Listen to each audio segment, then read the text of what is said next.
আজকে থেকে কোরআন শরীফ যখন হাতে নিবা, মনে করবা এটা জান্নাতে যাওয়া রশি, তুমি হাত দিয়ে ধরবা, মনোযোগ দিয়ে পড়বা, যেন তুমি এই রশি দিয়ে জান্নাত পর্যন্ত পৌঁছতে পারো। আজকে থেকে কোরআন শরীফের পরিচয় পেয়ে গেল, এটা জান্নাতে যাওয়ার মজবুত একটা রশি। 2 নম্বর, দ্রুত হাফেজ হওয়ার জন্য 2 কাজ করবা।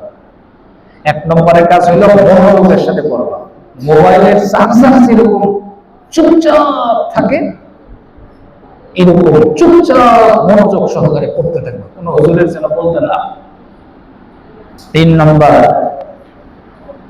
সবার থেকে দোয়া নেবা। এই কথা বলে আমি যেন ভালো হাফেজ হইতে পারি, আমার জন্য দোয়া করো।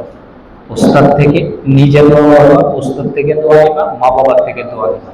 এই 3টা কাজ করবা। সবাই রাজি আছেন ইনশাআল্লাহ? আল্লাহ আপনি আমাদের সবাইকে আমল করার তৌফিক দান করুন।